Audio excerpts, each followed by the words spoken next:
Hola, muy buenas tardes para todos. Somos de la Universidad Iberoamericana de Colombia, Facultad Psicología Virtual. El día de hoy vamos a abordar el tema las alteraciones de la cognición y la conciencia. Mi grupo está conformado por Mariana Andrea Fernández Giraldo, quien les habla, Nicole Estefanía Useche y Vanessa Martínez. El contenido de esta presentación va enfocado en el inconsciente cognitivo, la negligencia atencional y sus tipos, el aprendizaje inconsciente, la memoria inconsciente y el síndrome neuropsicológico. ¿Qué es el inconsciente cognitivo? Son procesos mentales que suceden de manera externa en nuestra conciencia, donde influyen los procesos de cognición como lo son la memoria, la percepción, la atención y procesos de información. Teniendo en cuenta que en el inconsciente cognitivo repercuten los siguientes aspectos: el comportamiento, el pensamiento y la toma de decisiones. ¿Cómo repercuten estos en el comportamiento y en el pensamiento? Nos pueden generar conflictos internos que se reflejan en el comportamiento. También podemos interpretar la información influyendo en cómo se procesa dicha información, afectando la claridad y coherencia del pensamiento de cada individuo. ¿Cómo repercute en la toma de decisiones? La toma de decisiones se torna difícil cuando hay inconsistencias en las creencias y en los valores de cada persona. Pueden sentirse indecisas, pueden tomar decisiones que intenten resolver la contradicción, a veces de manera subestimada. La negligencia atencional y sus tipos. La negligencia atencional es la incapacidad que tenemos para procesar debidamente la información. Se puede manifestar como una falta de conciencia o también una disminución en la capacidad de prestar atención. La negligencia atencional puede ser causada por diferentes factores, lesiones cerebrales o accidentes cerebrovasculares.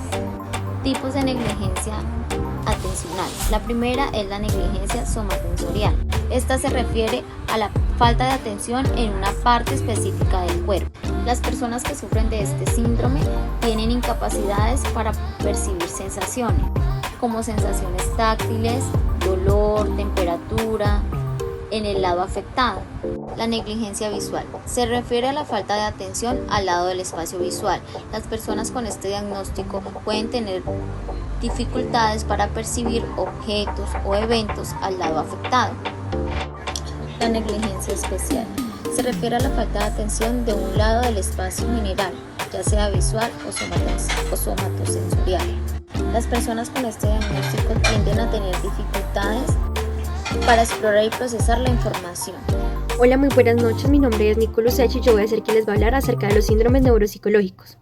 Es importante entender que, tal como lo expresa Allegri 2000, los síndromes son trastornos que afectan tanto las funciones cognitivas como las emocionales y conductuales. Una vez teniendo claridad de estos, voy a hablar de los siguientes síndromes neuropsicológicos. Entre esos vamos a encontrar la heminegligencia y el miembro fantasma. A continuación voy a seguir con el síndrome de la heminegligencia. El síndrome de la heminegligencia se caracteriza por la incapacidad que se presenta para responder a estímulos del lado opuesto del cuerpo. Esto quiere decir que existe una afectación sobre el conocimiento del propio cuerpo y espacio. Prácticamente es como si no existiera una parte de nuestro cuerpo, es decir, de esta parte soy consciente, pero de esta parte no. Es como si esta parte estuviera totalmente entumecida y no existiera. Entre sus causas se destaca ya sea por daño cerebral, accidente cerebrovascular o daño en el lóbulo parietal, específicamente en el hemisferio derecho. El lóbulo parietal es el amarillo que vemos aquí. Este es el encargado en el hemisferio derecho de todo el tema de la percepción u orientación espacial. A continuación les voy a hablar del síndrome neuropsicológico del miembro fantasma. Tal como lo expresa Viñuela et al. 2011, este síndrome se caracteriza por la afectación que existe en cuanto a la percepción del miembro inexistente, es decir, que esto ocurre después de una pérdida de una extremidad de una parte del cuerpo. Aquí podemos ver en el siguiente dibujo una ilustración de cómo vemos, la explicación del miembro fantasma. Una vez que, la persona le quita la extremidad, en este caso que es el pie, queda la sensación como si aún estuviera, aunque no esté, por lo cual se denomina miembro fantasma porque no está, pero se siente la sensación como si estuviera. Bueno, se podría decir que el esquema corporal es el conocimiento consciente y la representación inconsciente del cuerpo, tal como lo expresa Viñuela et al. 2011. ¿Esto qué quiere decir? Como lo venía explicando anteriormente, nosotros tenemos la sensación de que ahí está esta extremidad, aunque ya no esté, pero tenemos la sensación y lo sentimos como si aún estuviera ahí. En este caso, el pie que está amputado lo sentimos como si estuviera ahí. Bueno, a continuación vamos a hablar de Schiller. Schiller fue un psiquiatra y psicoanalista norteamericano. Él propuso el concepto de que el saber como la experiencia del conocimiento de nuestro propio cuerpo e impresión sensorial. Esto quiere decir que al existir en la propia percepción de nuestro esquema corporal una alteración, podría dar un lugar a una experiencia del miembro fantasma.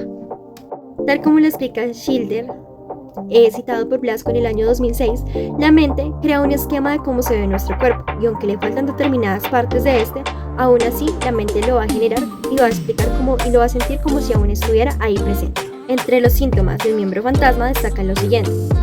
Destacan las sensaciones percibidas como lo son el dolor, el frío, los calambres, entre otras. A pesar de que esta extremidad no está presente, aún se sienten y se determinan síntomas, al igual que se siente como si aún La memoria estuviera. inconsciente. A nivel topográfico y dinámico, el material inconsciente es representativo de los instintos y está gobernado por los procesos primarios o primitivos del ser humano. Con el pasar del tiempo y los adelantos investigativos, la ciencia ha ido aceptando la existencia de memorias inconscientes y memorias conscientes. Es así como el devenir del pensamiento científico ha ido transformando lo que antes se conocía como inconsciente en implícito y lo llamado consciente en explícito.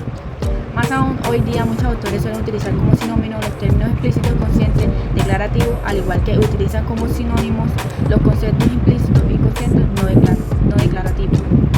Un ejemplo podría ser la memoria explícita, que es aquella que utilizamos para recordar información de manera inconsciente. La utilizamos sin darnos cuenta. Por ejemplo, cuando escribimos, cogemos la bicicleta o conducimos, aunque no seamos conscientes de que estamos recordando los pasos para hacer estas actividades, es esencial que se nos active la mente explícita y podamos recordar cómo teclar, pedalar o conducir. Esto podría ser cuando escribimos, cogemos la bicicleta o conducimos. Finalmente podemos concluir que el cerebro es una de las partes más complejas del cuerpo humano, ya que ese es el que regula y controla prácticamente todo. Este destaca la importancia y la relevancia que tiene la salud mental y la terapia, esto con el fin de tener un mayor bienestar, tanto físico, emocional y mental.